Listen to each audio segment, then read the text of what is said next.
Okay, so we're gonna pour a floor in the sap house, and I'm gonna do it in sections. This little box that I'm standing in is the first section, and then we'll move over to the left and then towards the front of the door. So I'm gonna start filling in here with Crusher Run just to try to get the slab to be the same thickness, about 4 inches all the way across. Just something easy to shovel in there and fill it all up. And then we'll move to the other sections. You'll see as we go how it's done. Now I'm just checking with the laser level that I set up. Just checking the form top of the height. I want it to pitch away towards the little drainage ditch that we made this last winter. And then here, I just took a concrete block. I couldn't find my tamper. So I'm using this just to tamp down the, whoops.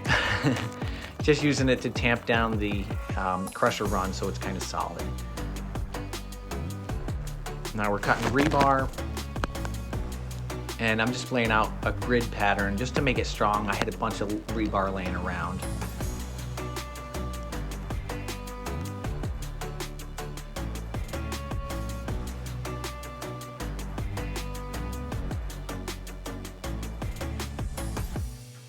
All right, so I'd say we're good to go. This is good enough for, that's plenty of rebar and stuff. All right. So, as long as everything's okay down there on the suction end, I can prime this pump.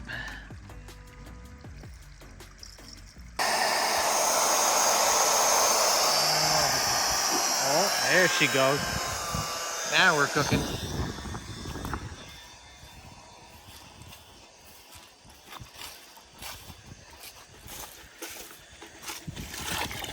Nice. All right, we got water.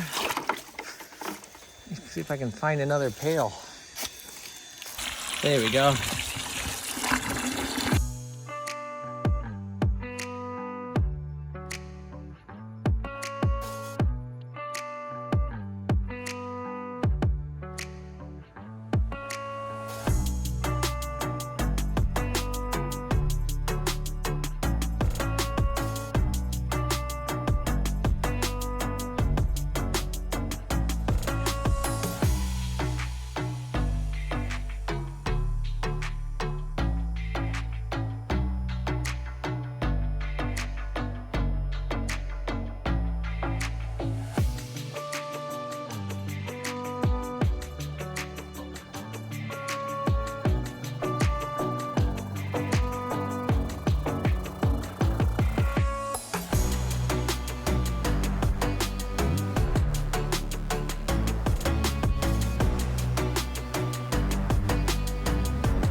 All right, so I started cutting in a little bit, just making a little edge here.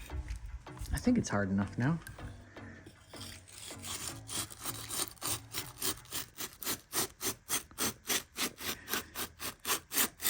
Yeah, that looks pretty good.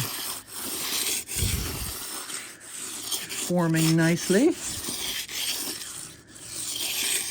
It's too wet earlier. Yeah, that's gonna look good. Let me finish her up there. I'm just gonna do from there to there and over to there, because these two, I'm gonna overlap a stone wall onto the slab. So all this doesn't really need to be edged. All right, all the edges that need to be done are done. This right here, I'll just chip that off after. It's a little, this edge was a little too wet, but I got other things I gotta do, so this will be good enough for what we need. And yeah, I like it. On to the next. We're gonna do this section here and then this section here. Yesterday's pour went pretty good. I feel like it came out nice. Solid at least. Now we need to set grade for the next ones. Right about there is what we want. So over here, there's like a trench here that always fills with water. That looks like 4 inches it's got to come up. So it's got to come up quite a ways to match grade of this.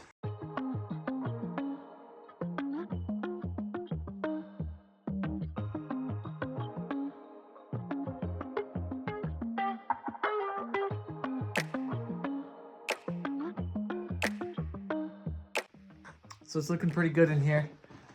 The ground all through here is even dry. This is where the big trench was. It's always full of water, and it rained and it snowed today. It's all dry, but we'll unload all of this. Here we go.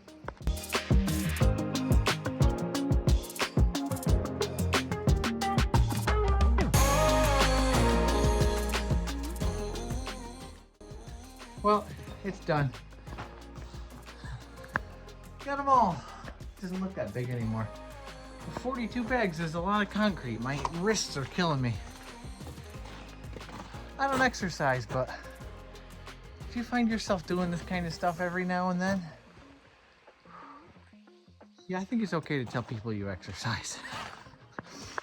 All right, here we go. All right.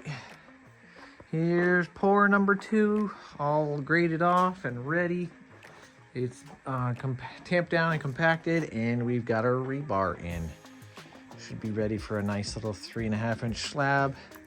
This one I think is either 6x8 or 5x8. I lost my tape measure and I had to do it by the eye. So that should be just great. I pulled the 8N out, and there's just a lot more room to work in here now. And then, so we'll do this pour next. But for now, that's what we got. All right, pour number 2 is done, and we're gonna move on to pour number 3. Some rebar, got everything filled in with gravel, nice. Should have a decent sized floor in here eventually. All right, just finished pouring the last slab. Should be pretty good. I got to do a little triangle one back there where that drain goes out. Just a little triangle piece like that. But other than that, I think for now we're going to leave that side dirt. We'll throw some gravel in there and park the tractor there. But that'll give us a nice area this winter to do sap on and to mount the burner and get start plumbing a chimney hole up in for the big old sap burner.